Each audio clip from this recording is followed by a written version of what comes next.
Now we will add payment methods below. So let's go to this booking page, and inside after this value listenable builder, we will have a constant sized box so that it will be of height of 64, so that there is some gap between the payment methods. And we'll copy this padding element, or let's say only the text element.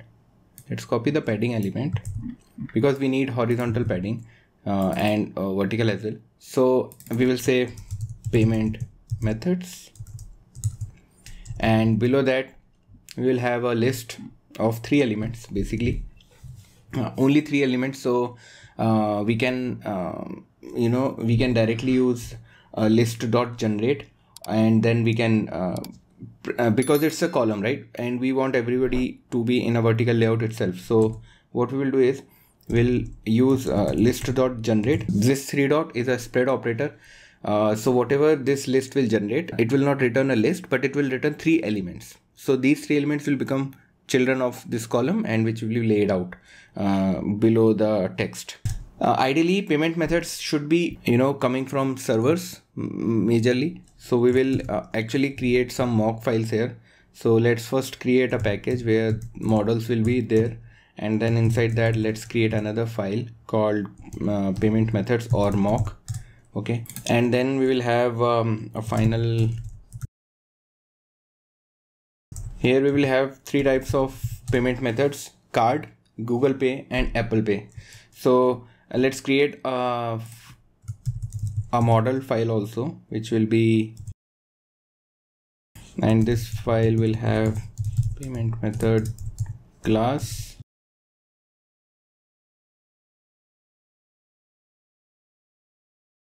or this will be, let's say this will be svg gen image.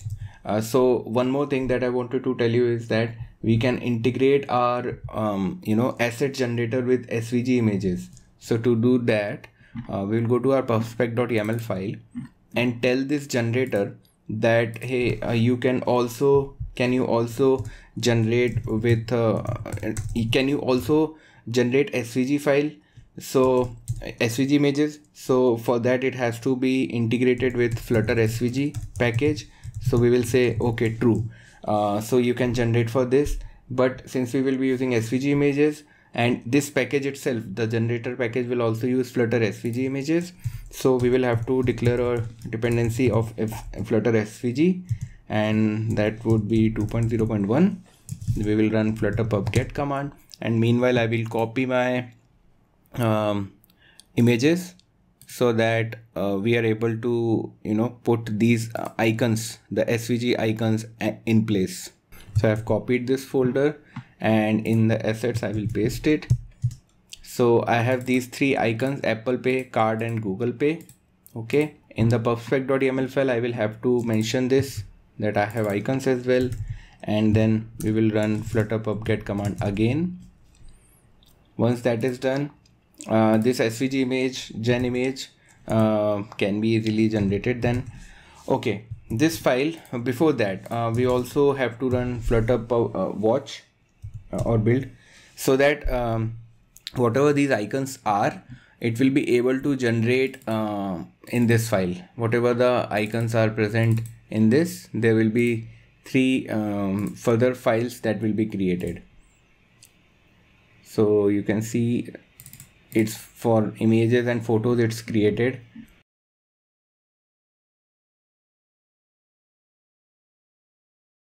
Okay, there is an error in booking page. Okay, so let's comment it out and run it. Let's run it in watch mode so that we have lesser files to build later on.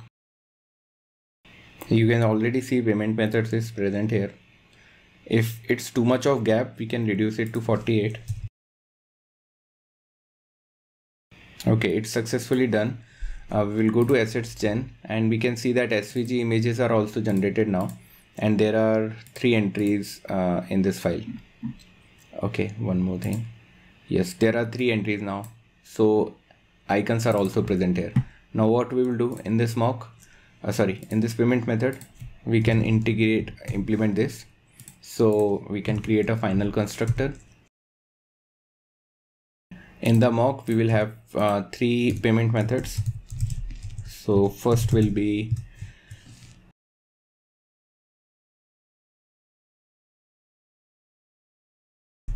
okay, and similarly we will have the second option as Google Pay. So these are our 3 payment methods. Now we will be writing in the booking page. Now we will be using this list.generate and these 3 payment methods. So let's import them from here, and dot length. So 3 items will be generated for us. And what will be the item type? So we will create another widget that will be useful here. So let's say payment method widget. It would be very specific widget, so I'm not moving it out of booking page. And let's define a stateless widget here itself. This would take 3 things. So whatever payment method is selected, a variable will be required to mark it as active, right, or selected. So let's say final bool is selected. Okay, this will be the variable that says, and we will show a tick mark alongside it, and then there will be a function and there will be a text for this which will show what is the name of that, and of course there will be a icon also. So final, and we say gen image here.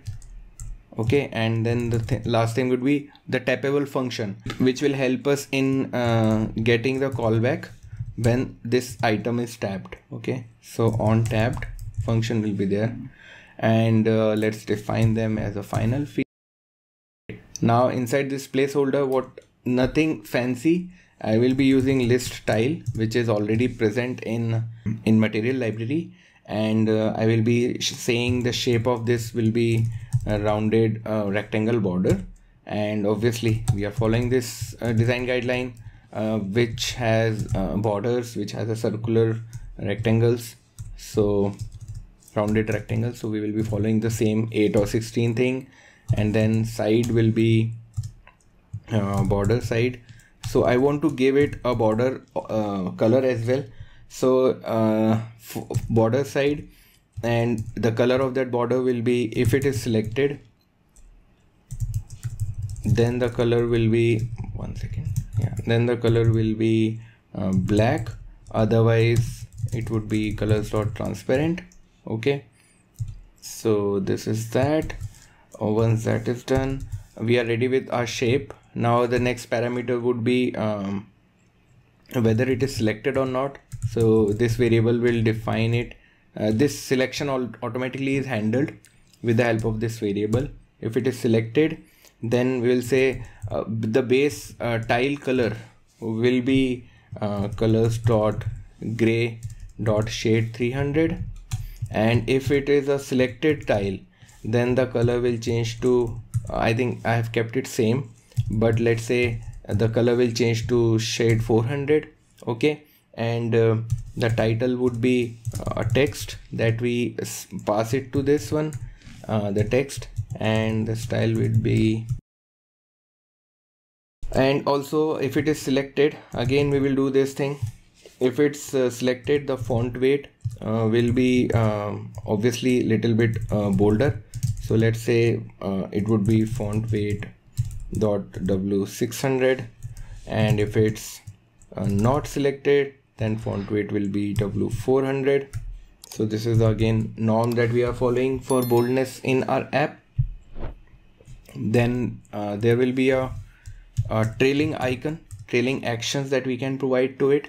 So if it is selected, then the icon would be let's use const. The icon would be tick mark, which will come from check round.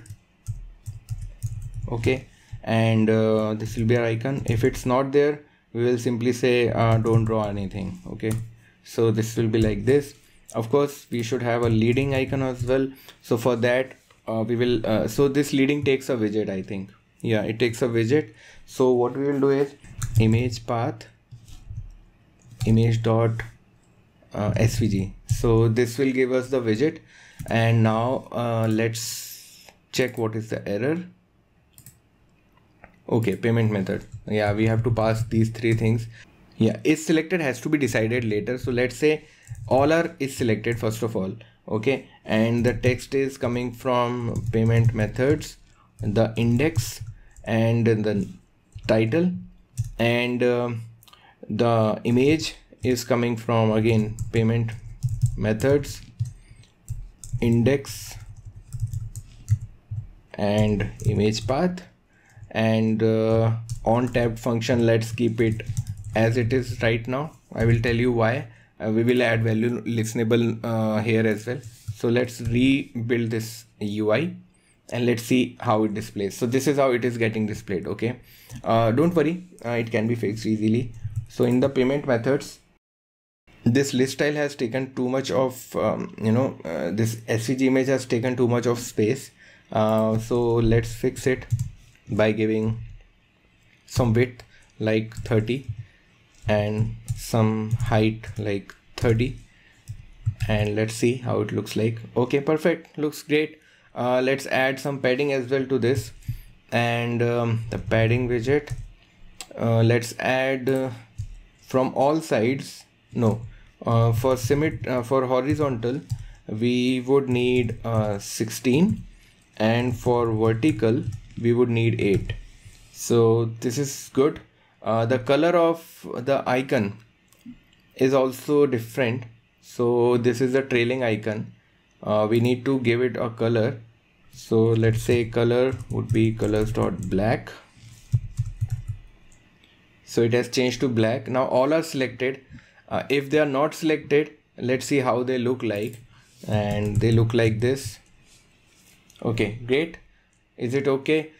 Anyway, let's wrap payment method in value listenable builder, and we don't have a value notifier as of now, so we will create now that. So in value listenable we will say payment method notifier, and this we will create here together with this one. So it will be payment method notifier, and this will be underscore payment method notifier, and what value will be the default one.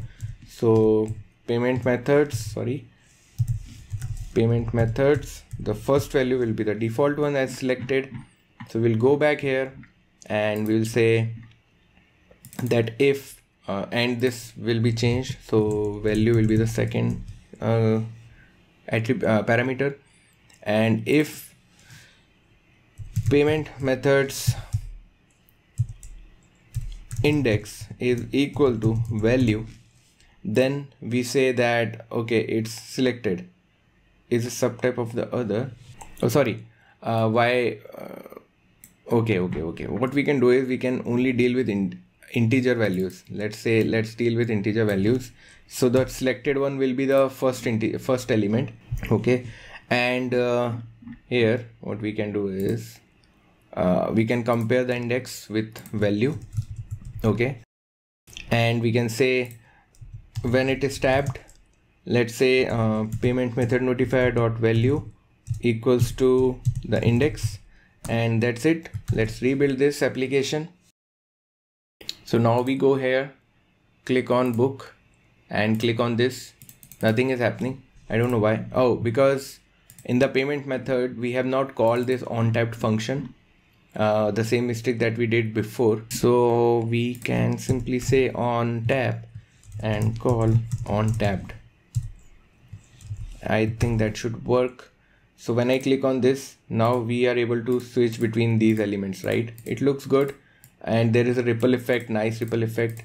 So pretty nice.